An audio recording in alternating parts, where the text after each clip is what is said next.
It's that time again for project update.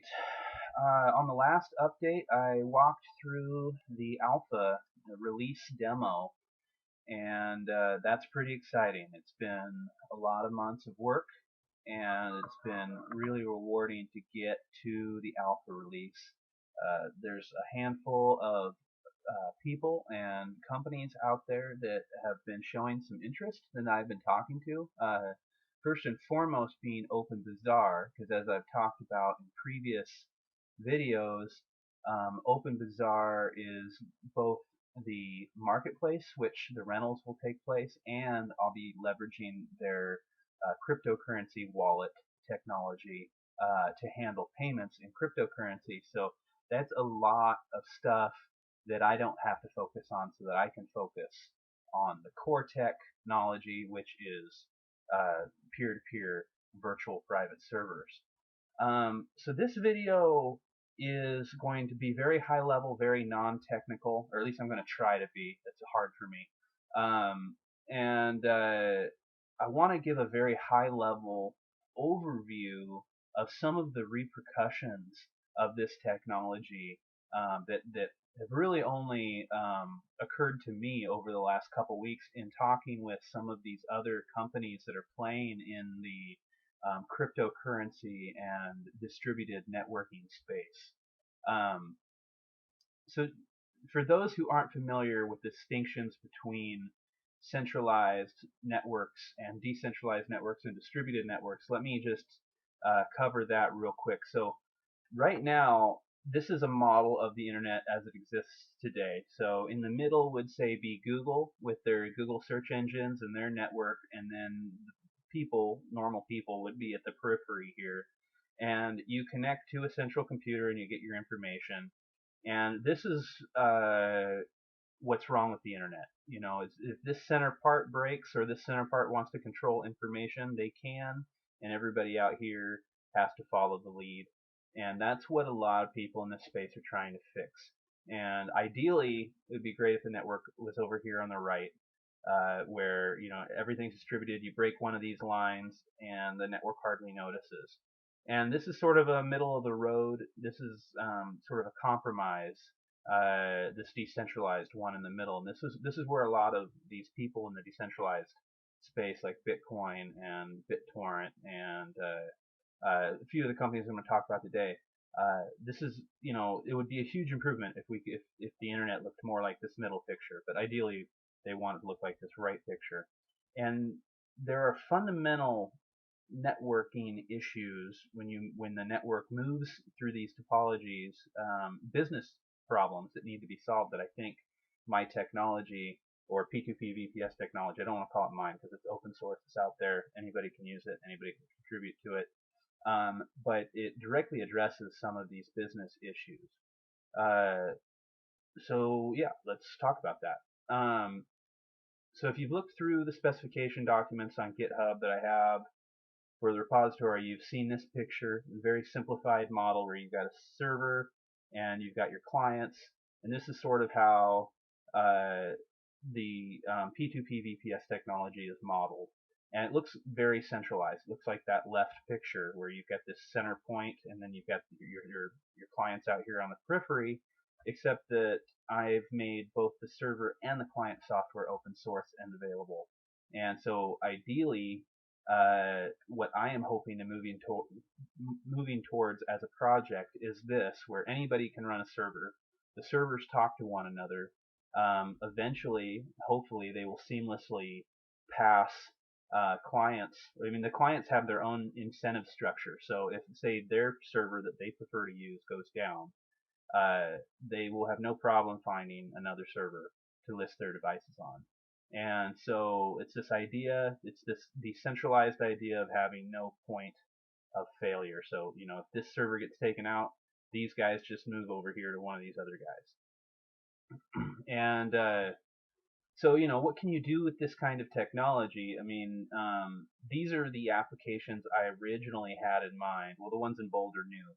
But for the things that VPSs are used for today is blog hosting, doing like a WordPress website, just doing general web app development. So anything like if you've ever heard of Vue.js or Backbone.js or React, those are all web applications, and those can run on these devices. Oh, and let me take a step back here and talk about in the alpha. I really talked about Raspberry Pis being these client devices, but it's really important that I point out that the technology is not limited to it. For instance, one of the things I'm working on right now, hopefully be in the next video, is I purchased a used server that has 12 cores and 28 gigabytes of RAM, and I'm going to use virtualization technology, specifically VirtualBox, to chop that computer up into 12 little computers, and then I'm going to rent those out on the .com marketplace. And so and that's really just to emphasize that this technology scales really well. It's not limited to IoT devices. You can, if you have a server on hand, you can chop it up and sell and rent that too, and it all works out, and they're perfect. That makes them isolated machines, and it's perfect for all these applications listed here. Um, Another good application is Nextcloud. It's a file server. Think of it like Dropbox, except that you own it and it runs on your machine.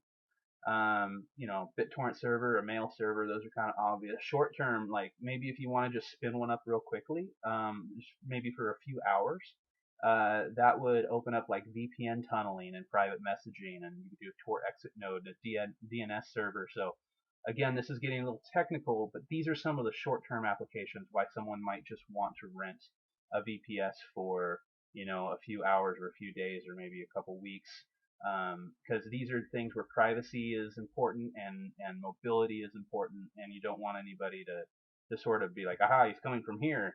You want to keep that moving. Um, but some of the things that I've been researching the last couple of weeks are here in bold. I've been working pretty closely with OpenBazaar, understanding their technology and their technological issues that they're facing and trying to solve. I've also been in touch with Library.io, and very fascinating company. I hadn't heard of them until they reached out to me. I really recommend people check them out because their application is awesome, and it's essentially the way to think about it is distributed Netflix. They want to do video delivery, and they want to do it in a distributed fashion, and so they're not directly concerned with distributed file storage, but delivering video content that's obviously going to require a lot of distributed file storage. And then Filecoin and Saya are two very similar technologies that are approaching it from very different business standpoints, but they're both concerned with distributed storage. How do you, when this in the topography today, the server has all the storage, and that works pretty good because the distance from the place where the data is at to the place where the data needs to go is really short, and that works really good. But when you move over to a market like this and say this guy's got the data and this guy wants the data, how do you get from A to B in a short amount of time with low latency? That's a real problem, and that's the problem that these three companies are really hot on trying to solve, and it's an issue that companies like OpenBazaar have and are trying to deal with. There's also Solid. If you haven't heard of this, this is being developed by uh, MIT and uh, yeah, it's a pretty cool distributed technology around identity. And basically, like instead of Facebook having your identity would live on your own dedicated device, and then Facebook would retrieve that identity from your device, so you would own your data rather than leaving the data. Facebook at that point would just be an application. And so that's sort of the model that Solid is using. Very similar issues. So that's basically where we're at today. And I want to talk about, for the rest of this video, some of these business problems that these companies are trying to solve, and that I think this P2P VPS technology solves. Uh, so, for instance, one of the big things that affects all those companies sort of equally, that I've alluded to, is caching. and search. So in this model on the left, it's real easy for Google to crawl the internet, all the other big servers like this, and all the little guys, and cache all that data, and search it, and then cache it, and then when you need it, you go there and they have it and they give you a copy, and it's pretty efficient. But when you move to one of these two types of networks, say you're down here and you're up here and you're trying to pass data in between, it's got to make all these hops, and so that increases latency, the literally the amount of time it takes to go from here to there. It's not instantaneous. It's got to go through all these computers, and that can take a few seconds. And when you multiply a few seconds by a bunch of bytes, that's a long time to wait, and it's a slow loading speed. And I think everyone's had that experience. There's also a search issue. Like, how does this guy up here find, this woman down here? And especially if, say, this connection breaks, because then they'd have to go here and here and, here and there. And, so this is a much more complicated problem. And so by having little computers out on the network, like specifically these little clients, basically a Raspberry Pi with a hard drive, that could be out here, say right here, and it could be a dedicated appliance that's crawling around and searching the network, finding all the peers, and caching the data they have. Like maybe it's OpenBazaar store listings, or maybe it's video files, uh, and then when someone nearby needs it, the information is nearby, and they can just get it directly from that rather than needing to go all the way to the peer, which is sort of a more of a last resort.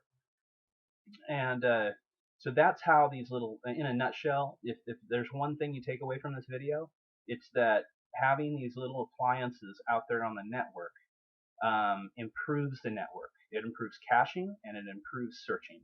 And those are two critical things when you're talking about networking in a distributed and decentralized fashion. But to get more specific, like here's one of the ideas I've talked with about OpenBazaar is, how do they break into mobile? They really want to break into, running and managing an OpenBazaar store on a smartphone, and they have a lot of ideas on how they're going to tackle this. This is just one of them, but and they've definitely thought about this. But I think that my technology could actually help them, achieve it. Is let's say you get an appliance, you get effectively a Raspberry Pi with a flash drive that's been pre-programmed and preloaded and pre-configured, and they plug it into power and internet in their home, and because it's preloaded with software and pre-configured, it would automatically register with a server, and so would you plug it in and it would go, and that's this line here, connect to a server, and if they're at home, then the device and the phone can communicate directly over the LAN connection. So that's this line here. And if they're away from home, then the phone goes, it would be on cellular network then, and it would reach out through the internet to the server, which then has an established connection with the appliance.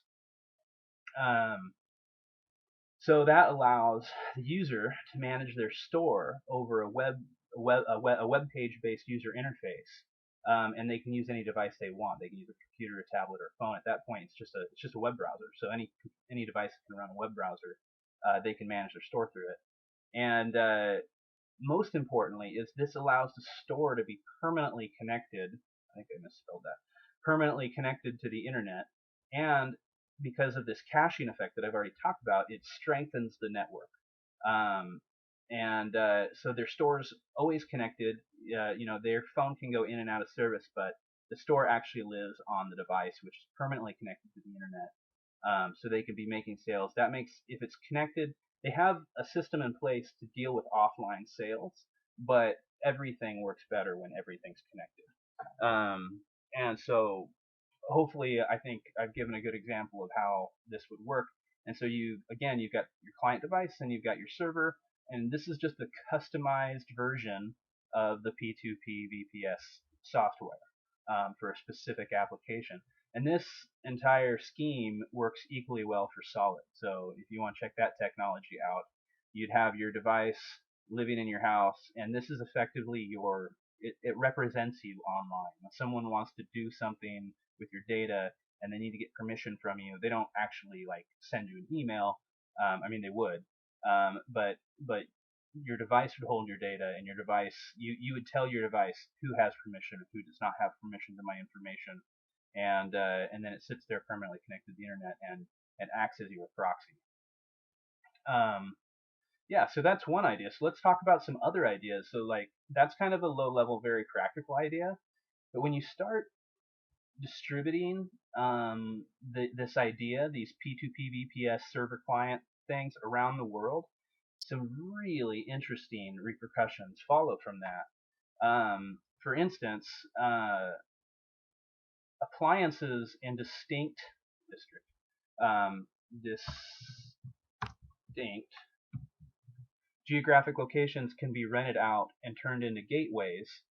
So the difference between a peer and a gateway is that the gateway really all it does is cache and search. Like that's its entire point. And it doesn't necessarily serve an end user. It serves the network. It's just there to make the network better. So that's what I mean by gateway here. So these are network peers that are crawl the network and cache content that improves latency, reliability, and search performance on the network. So I've already kind of talked about that. In addition to doing this basic like network strengthening feature, they could also operate as a Tor exit node if that's important to the network. So for basically $50 to $75 per unit, a business could bootstrap their distributed infrastructure by selling appliances at cost. They could give them away as prizes. They could give them in recognition to fans or contributors. That's going to depend on the specific business. But if you start putting numbers to this, basically like 1,000 machines, the gateway machines, like their whole purpose is just to make the network better and function better. They could be distributed for about $50,000, and that would allow, here's just a handful of companies playing in the space. Each one of these companies, if they had $50,000, discretionary money, they could distribute 1,000. They could find their fans. I mean, it would take time. It'd be a big effort, but the actual like material cost would be $1,000 to get 1,000, micro servers distributed around the world, and that would be I don't care who you are, that's going to make a big improvement to your network.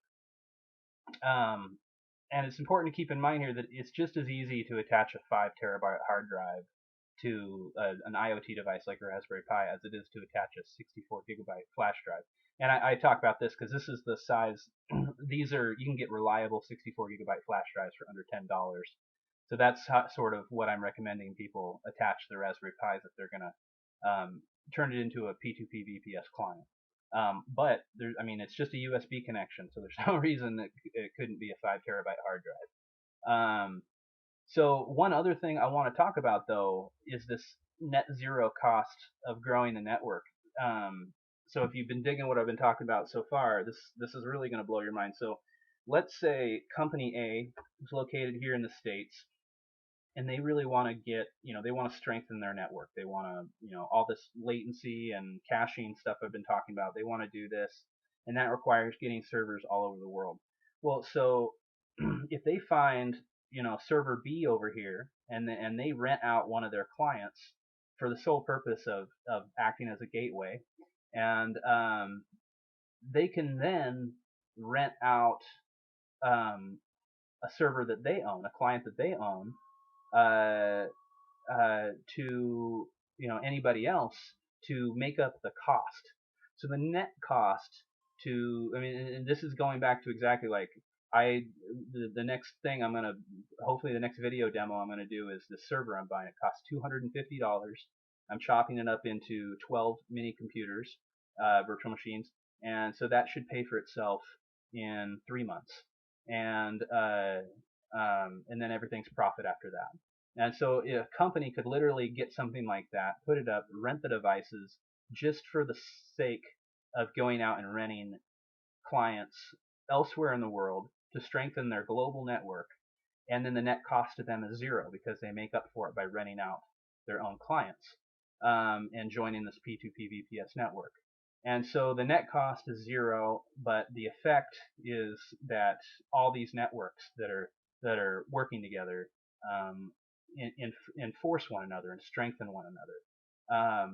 So that's a pretty powerful idea. It really wouldn't take very many participants to see an exponential level of reliability on these distributed networks, and that's, I think, the biggest problem that distributed networks today are dealing with is reliability, is latency and searchability. Like, these are very serious problems that I think all these companies are trying to deal with right now, and P2P VPS technology uh, is a solution. Maybe not the solution, but it is a solution. And so, yeah, I'll just leave you with that food for thought.